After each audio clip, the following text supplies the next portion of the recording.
مزدور بات گئے تو تنخواہ کتوں دے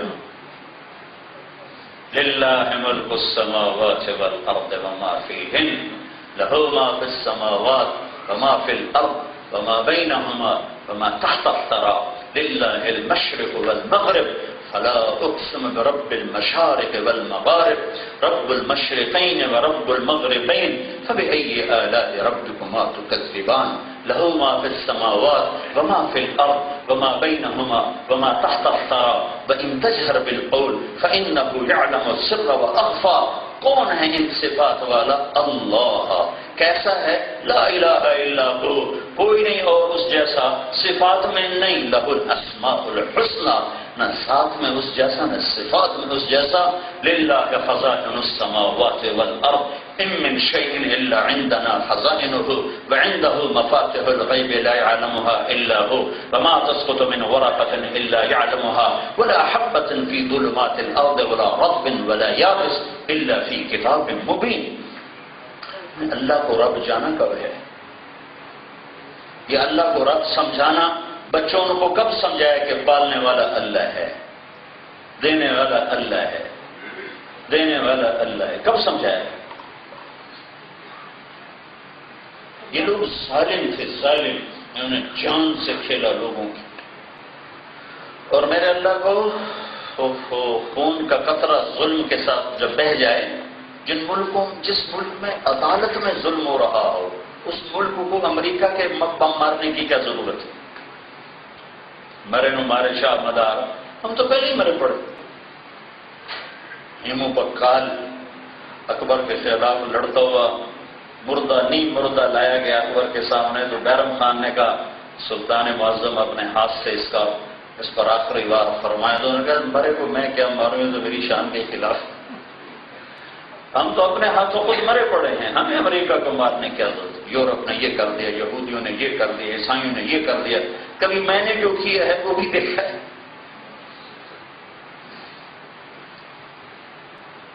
یہ لوگ ظالم تھے، انہوں نے حکومت کی اپنی مرضی کی، ہمارا مال ہے جیسے خرچ کریں، 10 لاکھ کی گھڑی باندھ لی. کوئی ہے انسانیت کی بات؟ جس ملک میں کروڑوں بچے روزانہ بھوکے سو جاتے ہیں.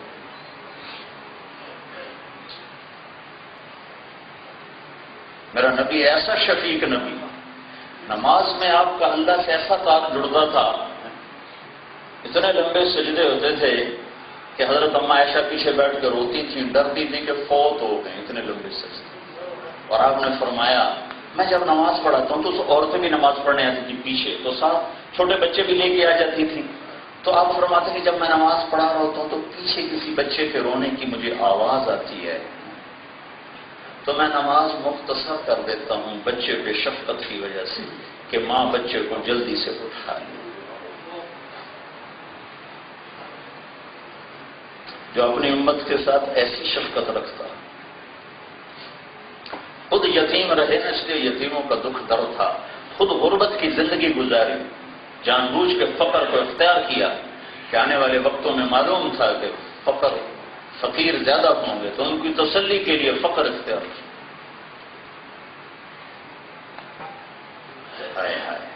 8 سال کی عمر میں بکریاں چرانی پڑیں. آپ سوچو آپ کا بچہ کیا نخرے نہیں کرتا ہے، اور کیا ہم ناز نہیں اٹھاتے. جس کے لیے ساری کائنات بنائی وہ 8 سال کی عمر میں سور کی وادی سے آ رہا تھا، سر پہ کپڑا نہیں تھا، پاؤں میں جوتا نہیں تھا، اور گرمی نے چہرے کو جھلسا دیا تھا. بکریاں ہانکتا ہوا مکے کی وادی میں داخل ہو رہا ہے. نہ ماں ہے نہ باپ ہے.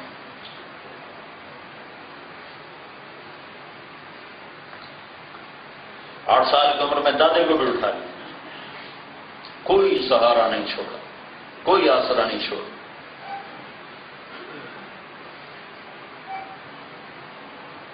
تاکہ کوئی امت کا فرد گلہ ہی نہ کر سکے کہ ہمارے ساتھ اللہ نے کیا کیا، کہ ادھر دیکھ لو کیا کیا. 2 مہینے گزر جاتے تھے، چولہا نہیں جلتا. ایک رات آپ اما عائشہ کے پہلو میں لیٹے ہوئے، کبھی یوں کروڑ بدلے، کبھی یوں کروڑ بدلے، نیند نہیں آ رہی. تو تھوڑی دیر بعد اما عائشہ نے کیا دیکھا کہ آپ نے پیٹ کو چارپائی کی لکڑی کے ساتھ یوں لگایا اور نیچے یوں الٹ گئے، نیچے یوں ایسے ہو پیٹ کر. تو حضرت عائشہ اٹھ کے بیٹھ گئے، یا رسول اللہ کیا ہوا؟ تو آپ سیدھے ہو گئے، کہا عائشہ بھوک بڑی لگی، بھوک بڑی لگی، جس کے اشارے پر جنت کے 10 افغان زمین پہ گزرا، بھوک سے اتنے تکلیف میں آئے کہ اس لکڑی کا آسرا لے رہے تھے اسے. تو عائشہ رونے لگی، کہ یا رسول اللہ آپ اللہ سے مانگتے کیوں؟ کہ نہیں عائشہ میں اسی فقر پہ چلا جاؤں گا، میں اللہ سے کبھی نہیں مانگا. یہ امت کے غریبوں کو تسلی دینے کے لیے. تو عمر بن عبدالعزیز فرمانے لگے راجا اب میں مر رہا ہوں، دیکھنا میرے ساتھ کیا ہوتا ہے. 3 کو تو میں دیکھ چکا ہوں کہ ان کے چہرے قبلے سے ہٹ کے چہرے کالے پڑے، اب میرا دیکھنا میرے ساتھ کیا ہوتا. ان کا طرز حکومت کیسا تھا؟ انہوں نے بھی اسی تخت پہ بیٹھ کے حکومت کی، وہی دمشق، وہی پایا تخت، وہی بنو امیہ، وہی دمشق سے Kashgar, Senegal, Chad, Istanbul, Kashmir تک پھریرا، وہی حکومت. یہی فیکٹریاں ہیں، کاروبار ہیں. اس میں اللہ اس کے رسول کو داخل کرو تو تم دنیا اور آخرت کے مزے لوٹو. اس میں اپنی مرضی پہ چلو گے تو یہاں بھی پریشانی، آگے بھی پریشانی. بھلا اپنی عقل پہ بھی کوئی چل کے کامیاب ہو سکتا ہے؟ روزانہ چھوٹے بچوں کو مار پڑ رہی ہوتی، تم زیادہ جانتے ہو، ہم زیادہ جانتے ہیں، چلو تمہیں زیادہ پتا ہے، ہمیں زیادہ پتا ہے، چلو جو کہہ رہے ہیں کرو. جب اللہ کہتا ہے انتم اعلم ام اللہ، میں زیادہ جانتا ہوں کہ تم زیادہ جانتے ہو، تو تم کہتے ہو ہم زیادہ جانتے ہیں.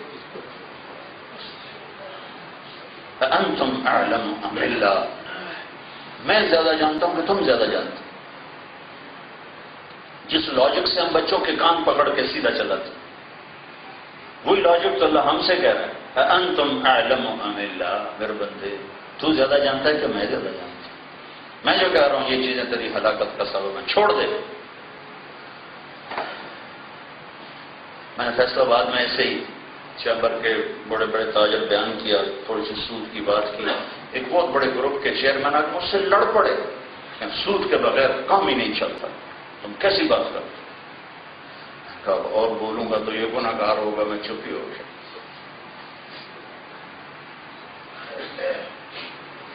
اسی تخت پر عمر بن عبدالعزیز جب بادشاہ بنا ہے تو اپنی بیوی فاطمہ کو بلایا. یہ فاطمہ سیاسی مقام میں ایسی ملکہ شہزادی عورت لکھی تاریخ میں کوئی نہیں پیدا ہوئی. فاطمہ بنت عبد الملک، دادا مروان بادشاہ، باپ عبد الملک بادشاہ، 4 بھائی ولید، سلیمان، یزید، ہشام بادشاہ، 7واں خامد عمر بادشاہ. یہ خاتون 7 نسبتوں سے ملکہ ہے. اور جب مال غنیمت آتا تھا تو سب سے اعلیٰ جواہر عبد الملک فاطمہ کو پیش کیا کرتا تھا، یعنی فاطمہ تیرا حق ادا نہیں ہو سکے، چاہو تو طلاق لے لو اور چاہو تو معاف کر دو، ساتھ رہنا چاہتی ہو تو معاف کر دو، اور اپنے حقوق سے دستبردار ہونے کی طاقت نہیں ہے تو طلاق لے لو. تو فاطمہ نے کہا میں نے سکھ تیرے ساتھ دیکھا ہے، میں دکھ بھی تیرے ساتھ دیکھوں. عمر جب گورنر تھا، مصر مدینہ کے گورنر تھے، تو 60 اونٹوں پہ ان کے صرف کپڑے لادے جاتے تھے، ان کا سامان.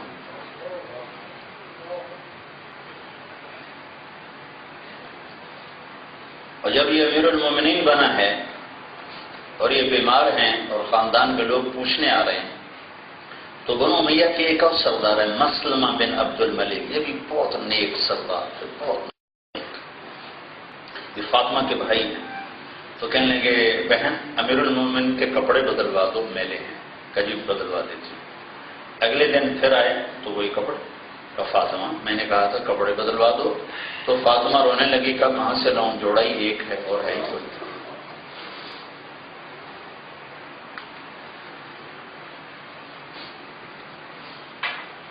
جب انہوں نے حق معاف کر دیا، کبھی سارا خزانہ میرے جو تیرے باپ نے تجھے دیا جمع کرا دے میرے پاس.